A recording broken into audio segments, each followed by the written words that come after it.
So we had three breakout questions per usual. Who is Carter G. Woodson? Who is Marcus Garvey? And what was your contemporary analysis?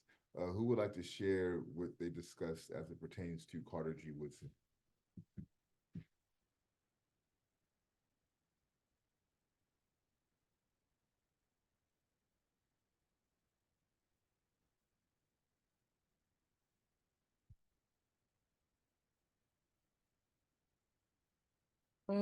I said that Marcus, he was known for like studying African American history. So you said Marcus Garvey or Carter G. I Woodson? mean, I mean not Marcus. Carter G. What's Woodson. Carter? Carter. Okay. Study. Uh-huh. He's a student of African history. Perfect. Anything else, Janine? And then for Marcus, because I didn't really, I'm not gonna lie, I didn't read the reading that much, but I know like at the event that happened for the Black History one, they talked about Marcus and Carter, and for Marcus, he was like affiliated and it's something called the UNIA foundation, something like that. So Okay. that's what I know about Marcus. Thank you, Janine. Anyone else on either Carter G. Woodson or Marcus Garvey, more so as it pertains to the reading? What I wrote is that Carter G. Woodson was acknowledged as being one of the most important Black historians, and he's noted as being the one who popularized Black history. And then for Marcus, um, he was the leader of the largest mass movement in African American in America, and it's known as the Black Nationalist Movement. And then he also, oh no, Woodson also started the Association for the Study of Negro Life and History, which is important because like there wasn't a lot of Black spaces earlier on, and he was able to create those. Thanks, Sophia. Would anyone like to speak to the contemporary analysis? So how does all of this, which took place in the 1920s, relate to what's going on in 2024?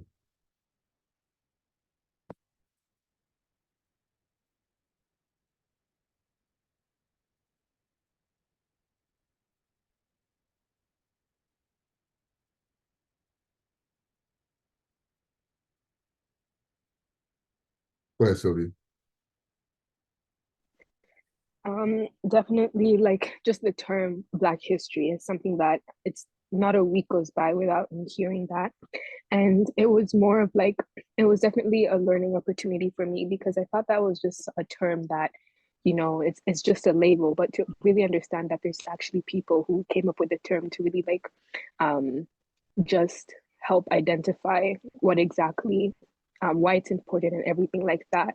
And I think it's interesting because I was so ignorant to the fact that I don't even know the history of that, where that term came from. So I think that's relevant today because not a lot of people know about it. And relating that to like the reading when it says, I think it's on the second page, when it says, like the Negro rightly demand life, liberty, and the pursuit of happiness, but a race that doesn't know where it came from doesn't know where it's going. So I feel like that is very prevalent today. I don't feel a lot of people understand that as well. That's a good call out. Thank you, Sylvia. And I would argue it's not just a phenomenon for Black folks, right? I don't think anyone in our society, I would say in the Western society, has a true understanding or appreciation for history. But I do want to point out within that, it's in large part to the fact of how we've been socialized as a society, right? Particularly here in the United States. Like if you think about your K through 12 educational experience or your schooling experience, you didn't learn history. In fact, even if you think about it, those classes weren't called history classes. They were called social science or social studies, right? And that's very specified for a reason. It's designed to socialize you into the American project, right? It's not really about teaching you history. So it's no wonder that we have an adverse relationship or response to history. But I think for African descended people, it's much more sinister because even the way that we've been socialized is to devalue African historical events, right? And that goes down through education all the way to pop culture, right? So like for me, growing up, a real popular film was Boys in the Hood, right? And a really famous scene from that film is, "Oh, I'm not no African, you African booty scratcher." Right. And for like 10 years, 20 years, everything related to Africa was associated with this notion of being an African booty scratcher. Right. So I'm bringing this up to help you understand that even in pop culture, we are been trained to devalue and demonize African culture and African history because we don't understand the importance of African culture and African history. It would be a lot harder to even allow yourself to think about things like an African booty scratcher if you know that African people were the first people on the planet. African people were the mothers and fathers of civilization. That drastically shifts how you think about and look at these things. So this is why the work of Carter G. Woodson is foundationally important, because what he desired to do was shift the way that we look at history. What he is keen on observing is the fact that for us trained within this American school system, particularly if you're African descendant, you have been miseducated. Hence his famous book, The Miseducation of the Negro, which argues the higher you go into academic pursuits, the more estranged you become from your community and from your true self.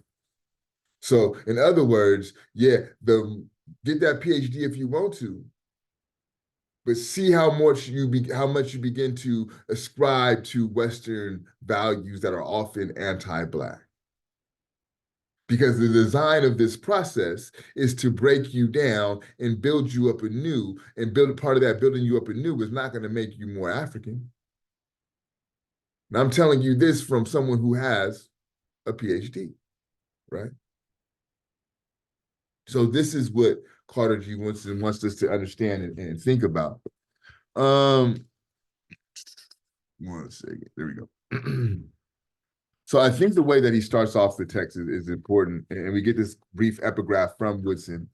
He says, Negroes here and there in America have been hailed as leaders. The press has given them great praise, and their friends have sung of their virtues in high tones. But a thorough analysis of these famous Negro leaders will disclose the fact that they owe their prominence mainly to white men who consider such spokesmen as those persons through whom they could work to keep the Negro in his place. So this is a very staunch critique of Black leadership. He's arguing that who the press props up as Black leaders really are designed to keep Black folks in their place. So let me ask you, in our world today, right, who are our Black leaders?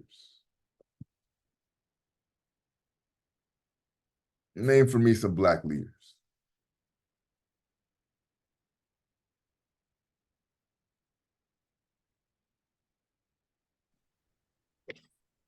I'd say one is Obama.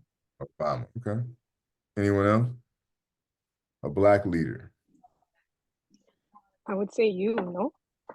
Me? No, that's I would say that's presumptuous on my part. I wouldn't consider myself that. But I appreciate you though.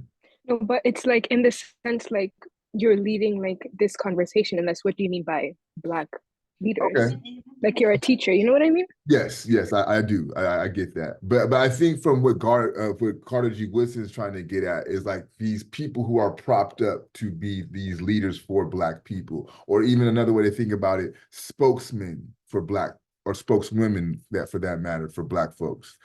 So we have Obama. Go ahead, Belvina. This might not make the most sense, but kind of in a funny psychological way, like musicians, actors, people who are put to the forefront to be a representation for Black people. Absolutely. And if you think about how Carter G. Woodson phrases, right? Negroes here and there in America have been hailed as leaders, right? So this notion of being hailed means someone has positioned them as so, okay? The press has given them great praise. Now think about this. When something happens, who does the press go to for the response for the Black community? Who do we get to hear from in times of crisis when African people are going through things? Who did the press go to? And Belvina kind of points us in that direction. Celebrities. Black celebrities is who we get when it's time to get a serious interpretation of what's going on in Black phenomena. So let's go with Anthony's suggestion, Obama. Okay. I think that's a great example of someone who's being propped up by the power structure to maintain Black folks in their place.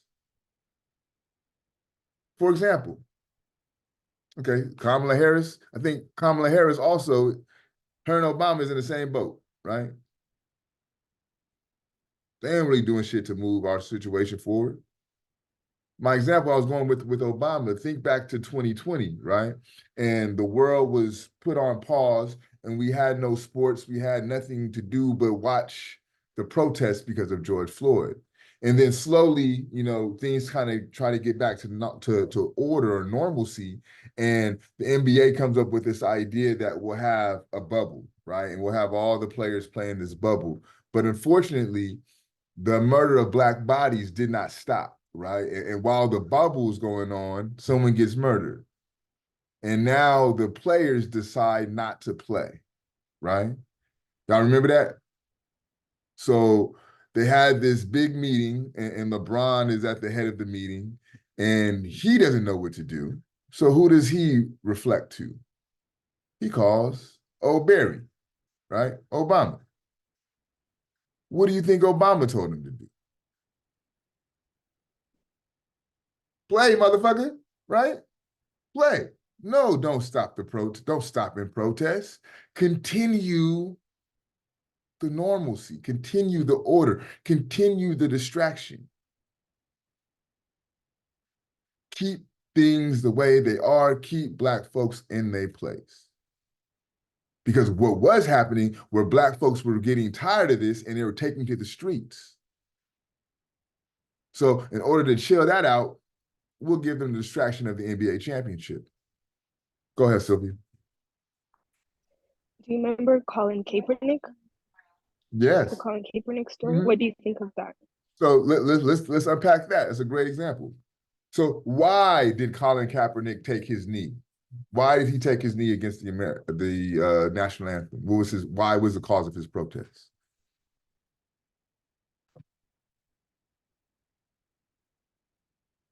Nobody remember?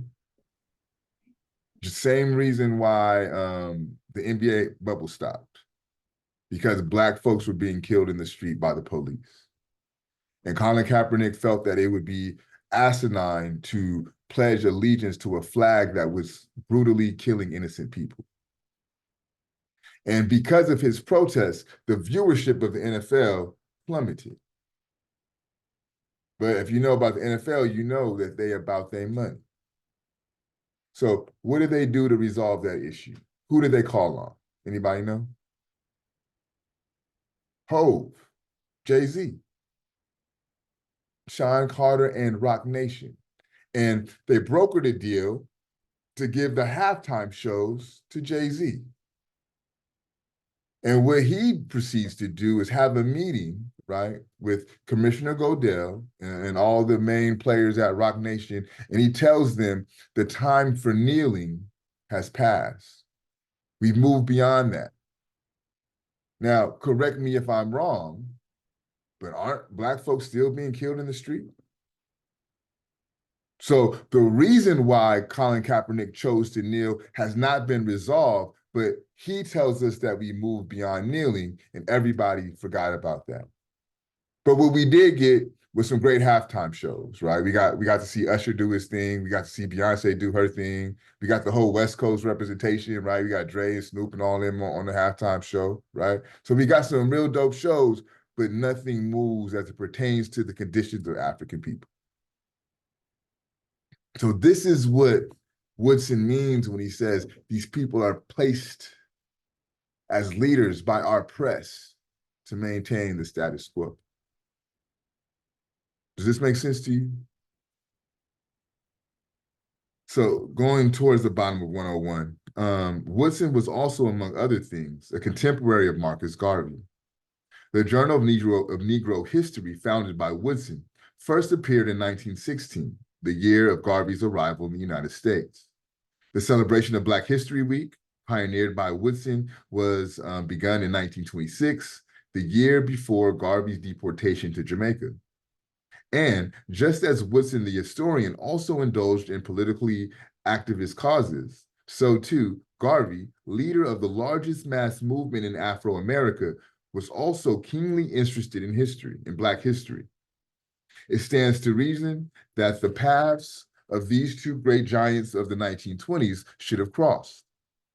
Garvey's publication commented regularly on Woodson and his work. The two men had mutual friends and acquaintances. Woodson's political activity brought him perilously close to being drawn into the Marcus Garvey Must Go campaign, aimed at Garvey's imprisonment and deportation.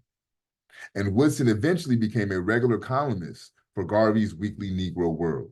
So what they're telling you, right, is this is a temporal assessment, right? So they're focusing on the time that is the 1920s.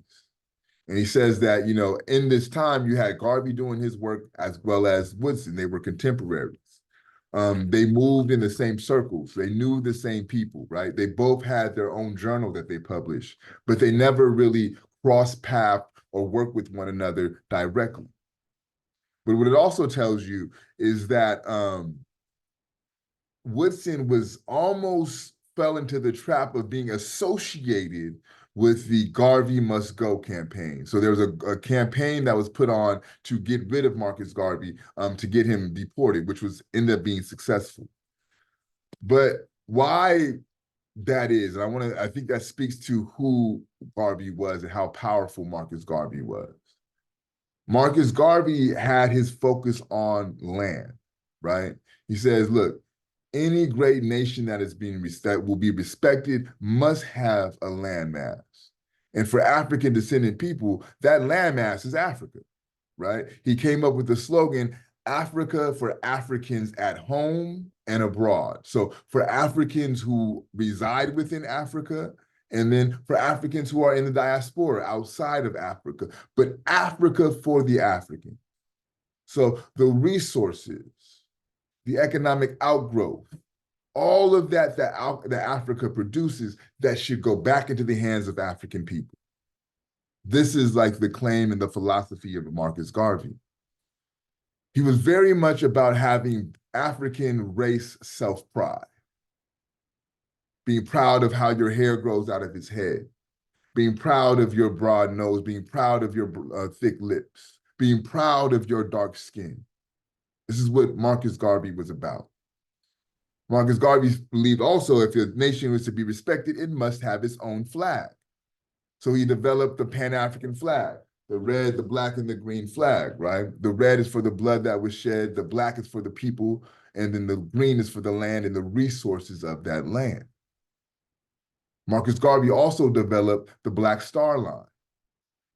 It's a shipping company that transported goods and services back and forth from the United States to Africa. For the African descendant folks who wanted to travel and go back to Africa, who wanted to repatriate, they would be able to use the Black Star Line to navigate themselves back to Africa. This is the work of Marcus Garvey. One of his central claims, though, were to be self-determined and self-sufficient. We don't need nobody for shit. Anything that we need, we can produce on our own. And this stems from the notion that whoever funds your movement will control your movement. So check how this plays out.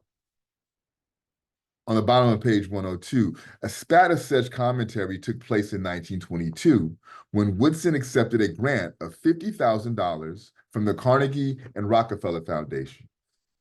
Robert Lincoln Poston, Sometimes a UNIA Secretary General implored Woodson, though, to be careful for nothing could have been more harmful, could have more a harmful effect on the Negro than a Negro history dictated by white capitalists. Excuse me. He implored Woodson, though, to be careful, for nothing could have more harmful effects on the Negro than a Negro history dictated by white capitalists.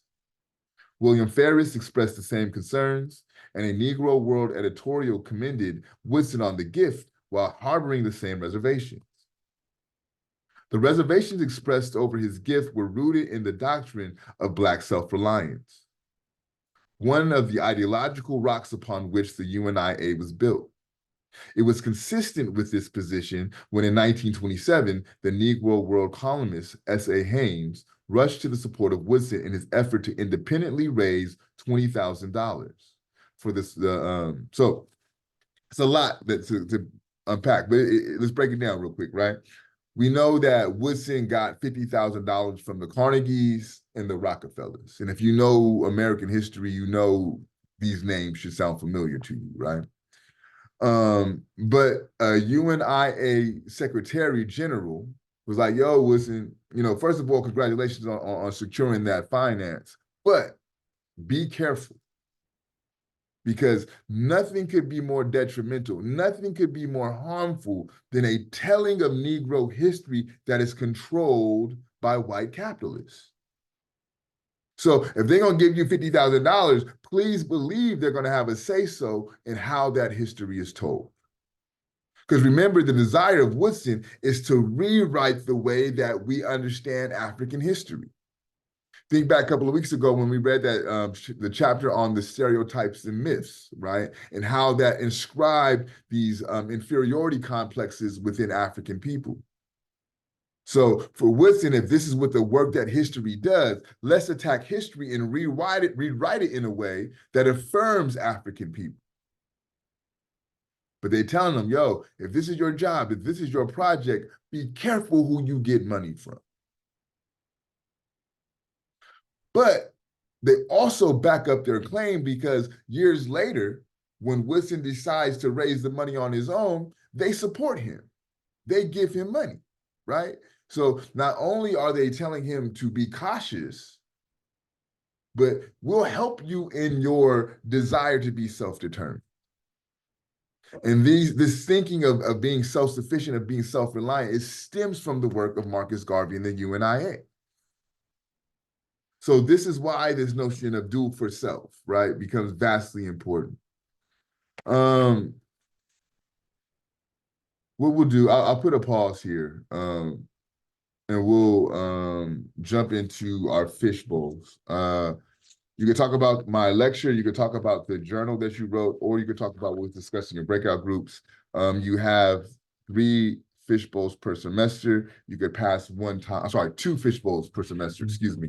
And you could pass one time. Does anyone want to volunteer?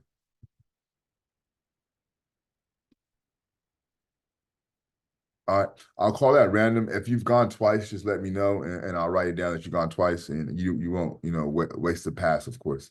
Pablo, are you prepared to fishbowl? Yeah, I'll go. Thank you, Pablo. Let's see. Jesus, are you prepared to fishbowl? Yeah. And Emily, are you prepared to fishbowl? Yes. So we'll go in that order. Pablo, you can start us off. Yeah, something that I really took away from this lecture and from the reading was seeing how history can be rewritten by the people with money and the power. Like you mentioned, the effects that rewriting the history in a way that you don't understand, the way that can affect the future generations, since they won't really be able to understand what actually happened, since I guess the white people with money have the power and the liberty to control it, since they know that since they're the one funding it, they can slowly like sneak in little ideas that the person writing it might not really see, or like the people who are also reading it, since it might just like slip by them, and like over time they'll just start like keeping all that information and thinking that's the reality of what is happening. Thank you, Pablo. Jesus? Yeah, going along with what Pablo said, um, I do agree, and I think that like like donating money to like any group or group that has some sort of show or something like they're throwing in strings with it, and but I think that applies not only to black people but to basically everyone. So this could happen to any group, and yeah. Thank you, Jesus. Emily? I really like when you touched up on how if it wasn't for these individuals, we wouldn't really have like the true understanding of what went down in American history. I feel like history could be very biased, and since, it was colonized and overruled by white people, we have that perspective of of what they think was right, you know, when it's not like that at all. We have, thanks to Carter, Woodson, and Garvey, we have more of an understanding of what went down, and that is super important. I think, and I think what you're all speaking to in a way is this the importance of this notion of being miseducated, right? And I think we all, to some degree, suffer from this notion of this miseducation. But I think also when you talk about, especially Garvey and his impact, excuse me, one thing I've learned by studying history, the ones who pose the biggest threat meet the worst fate, right? So think about that. Martin Luther King and Malcolm X. One's nonviolent, one's so-called violent. They both die the same way. So it's not about their tactic. Wait, sorry, could you elaborate that? What do you mean by one was fighting and So what I'm saying is Martin Luther King is positioned as someone who's nonviolent, right? His approach to the advancements of the struggles of African people was done through a nonviolent means, right? Whereas Malcolm X, although he never engaged in any actual violence, he's talked about in a way that he's an individual who was violent, right? But what I'm saying is, although one is championed because we have a Martin Luther King holiday to support his activist efforts, right? Because of his nonviolent stance. One is vilified because he is so-called violent, but they both were murdered by the bullet, right? So the powers that be, it don't matter what your tactic is, but if you're a threat to the power structure, then you will meet the same fate. So what I'm saying is I've learned through studying history, the ones who are the biggest threat have the harshest punishment, so to speak. And if you look at Marcus Garvey, he is one of those individuals. Keep in mind how they mentioned in the article, the Garvey Must Go campaign. One of the things that this state, one of the things that this power structure or this government is infamous for doing is turning Black folks against Black folks. So what I would suggest you all do on your free time is look up COINTELPRO. Anybody familiar with the term COINTELPRO? So it's the counterintelligence program that was operated by the CIA.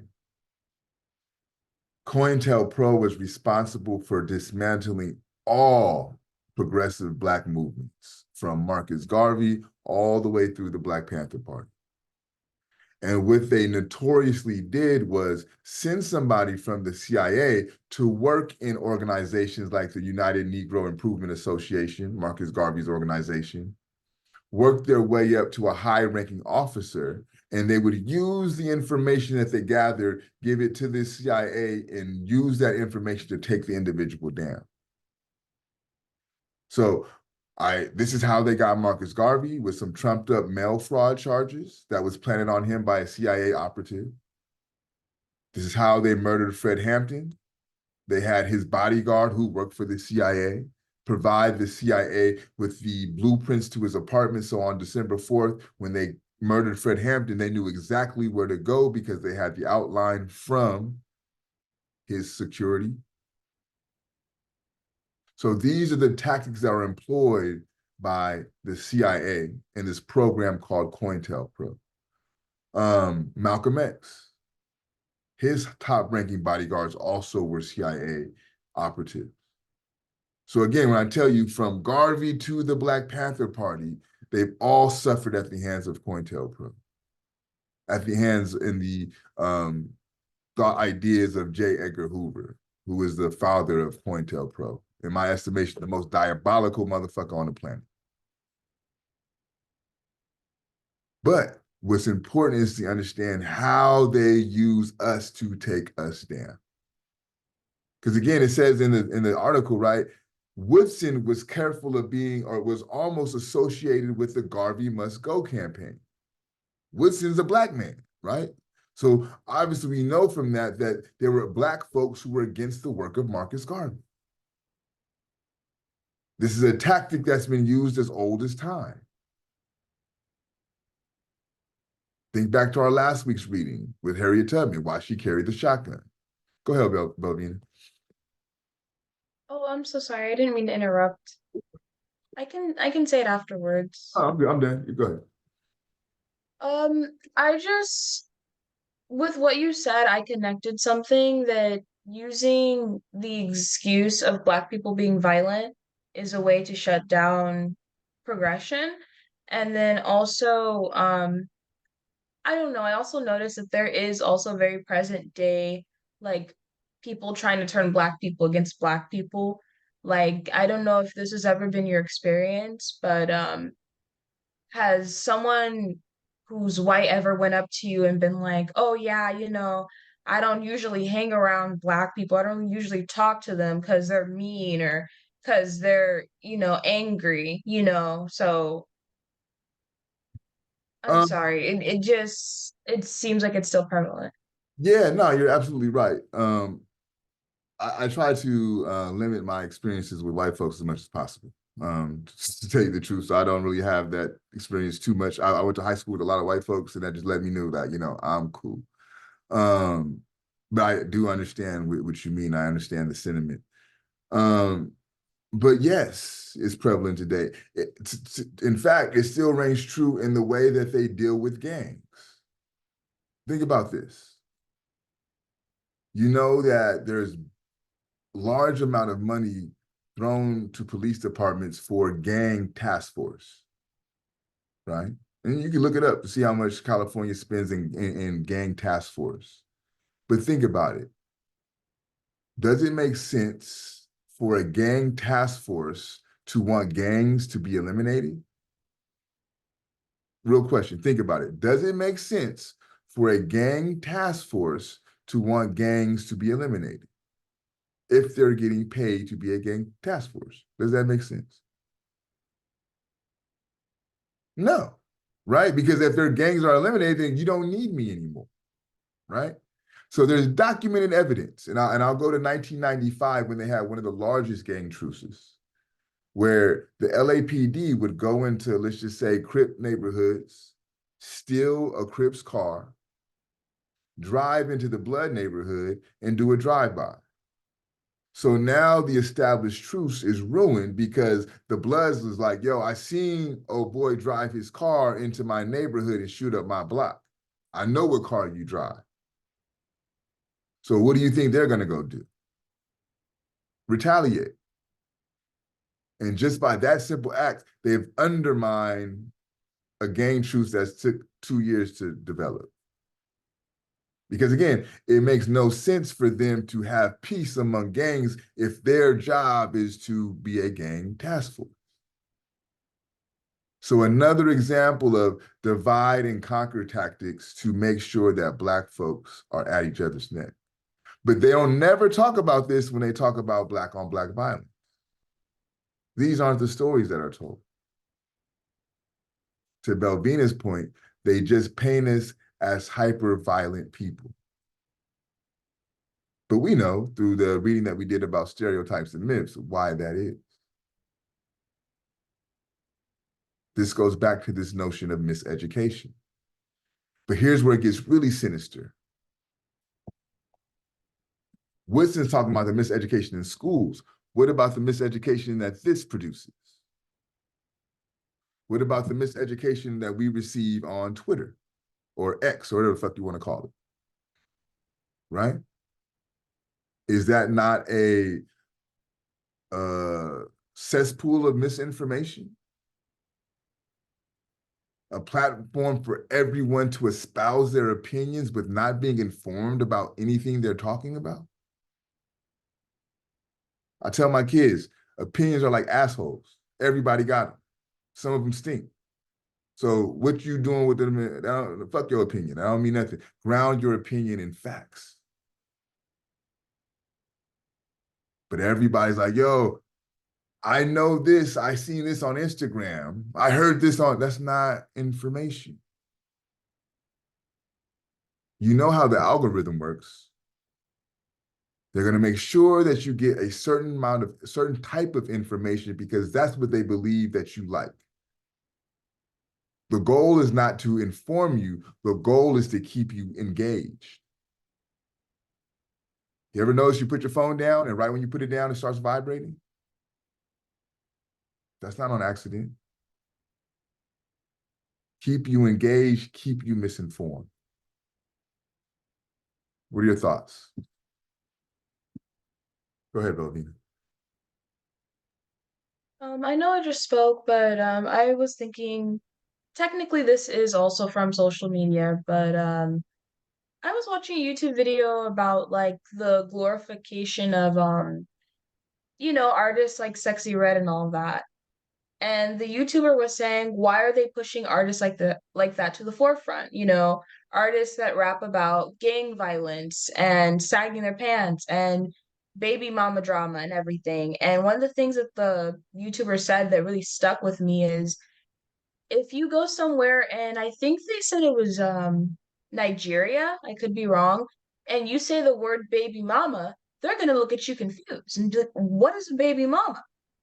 Because that isn't accepted over there. It's not accepted for someone to just have kids or not have kids, but to just kind of, be in that culture.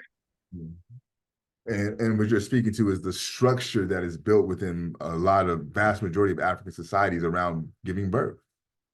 In fact, like there's no such thing as a baby mama because the whole village would consider that baby their responsibility, right?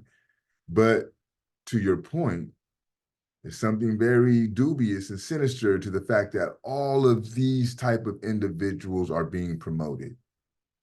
Now, I'm not saying that that's not a component of Black womanhood, but that's not all that Black womanhood has to offer. There's various different iterations of Black womanhood beyond just sexuality. But if you are to go to the media outlets, that's all that you'll get. And that perpetuates not only the misinformation, but the stereotypes that allow for Black women to be devalued. Going back to our conversation last week, last week. Go ahead, Sylvia. Yeah, just in addition to that, there's this interview, even going back to your previous question about the leaders in the Black community, I think Candace Owens could be in it. And she was basically just talking about how how she has a huge issue with Sexy Red and how like they're promoting artists like that and everything she talks about. And then she was talking about how it's strategic. Like they used to promote artists like Lauryn Hill, like artists with substance. But now if this is what we're hearing in the media and this is what is pushed and is like monetized, obviously like it's just a bad mix. So yeah. Yes, but we got to be careful with Candace Owens. Like she, like when they say a broken clock is right twice a day, right? You know what I'm saying? Like keep that, like hear what that means. A broken clock is right twice a day, right? So she may have some times where she makes her points, but I think the overall majority of her conversation is very harmful to Black folks. She does a lot of placing the blame on us opposed to the circumstances that produce our situation. And this is where like I have to depart from a lot of the things that Candace Owens says. but I get your point, and she's right about these type of individuals being, promoted, and it's not just women, right? Like, what I also heard Belvina say is all of these rappers who push gang banging and drug use, right? Like, I heard it about Future, right? He talks about popping pills and shit, but he don't even do that himself. How that makes sense, right? So you're gonna make a song that's encouraging the use of this, but you know better than that because you don't do it. So what's the purpose of that?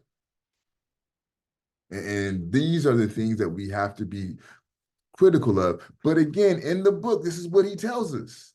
They put these people in place to keep Black folks where they're at. And the media and these forms of entertainment are no different. It's no different. Other thoughts, other comments, other questions?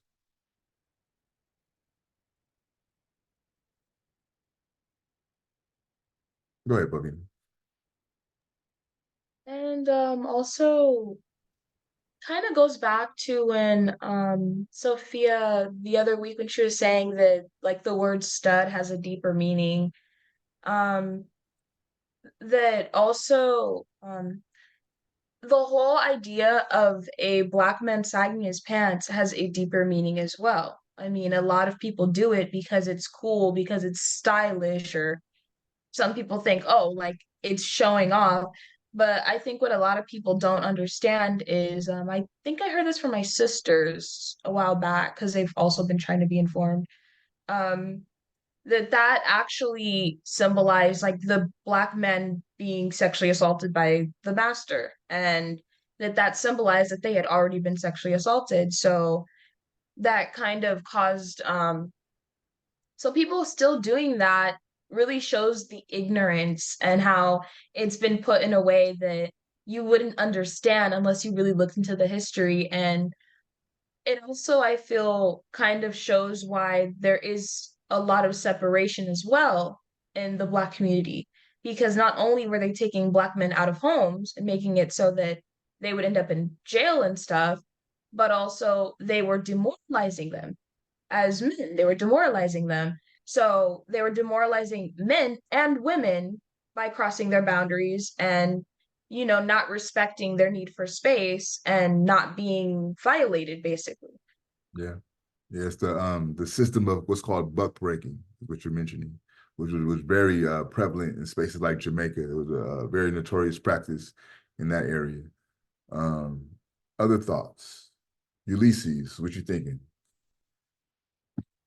No, yeah, honestly, like, um, looking at this article that we just read and stuff, I definitely feel like a lot of things still haven't changed and stuff. Like especially when you're talking about how like Kaepernick, like especially for him, like I thought that was messed up because now he definitely because of what he did, he can't go back to the NFL. But then again, like the NFL is already like fucked up and stuff. Like I feel like they don't really give a fuck about what happens and stuff and who comes in, who comes out and stuff.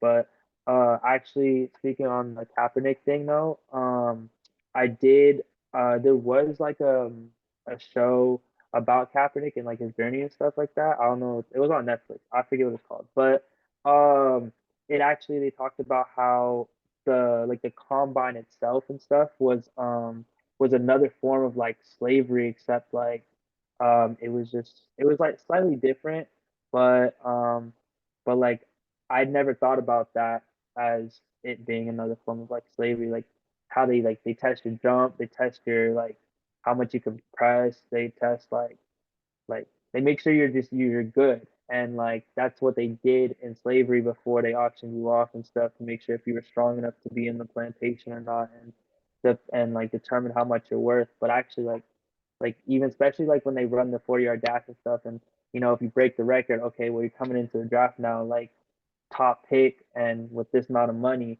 So it's like, okay, well, and obviously it's like millions more now, but back then it was, I mean, it wasn't worth that much. So I definitely feel like they still have that concept. White people still have the higher end. I feel like and I don't see it changing anytime soon for sure. Yeah, you're absolutely right, Ulysses. Is anybody like real football fans in here? Like real football fans? All right. I'm a hooper. Um, like my whole life I played football, right? And what he's saying about the combine and the scouting process is absolutely true. Like, as someone who's been around coaches, they have this tendency to shake your hand and to always grab you here. And that's to see your physical disparity, right? This past weekend was the NFL Combine, which Ulysses is talking about, and they literally probe you like an animal, look into your gums, hold your genitals, right? You walk up on the podium in your drawers and you put out and they measure your wingspan. How high can you jump? Things of this nature, exactly like they did in the plantation system. Sylvia? Just a comment on what y'all are talking about. I just remembered that that being portrayed in the Colin Kaepernick movie. Yeah, that's what he's It's talking like, about. Mhm. yeah, so that was crazy. No, absolutely. And from someone who played football, the way that these coaches talk to you is very much plantationish. Just to call it what it is and to be real with you. It's different once you get into the NFL because that pay dynamic shifts things, but college, high school, all that, oh, absolutely. So yes, there's direct correlations between the plantation society and really a lot of the sports, but especially football, which is what America's most celebrated sport. Right? They say baseball, but if you really know about this country, football is what makes this country move. Right. For Wednesday, we won't meet, but we do have material. Please watch the materials. Nothing to read, but it is videos. As you watch the videos, think about this notion of self-determination and self-reliance, right? Which was very big for not only Carter G. Woodson, but also especially Marcus Garvey, right? And what you're going to watch is a video on Black Wall Street, which is one of the most wealthiest Black-owned communities in the country. In fact, they were able to amass so much wealth. They were in conversations of trading with France. And then you'll also watch a film on the MOVE movement in South Philadelphia, which is the organization that sought to break away from the capitalist machine of America and try to do things on their own. But unfortunately, both movements, the Black Wall Street and the MOVE movement, were met with similar fates. So watch those videos, but again, think about this idea of self-determination and self-reliance as you watch the film. Is there any final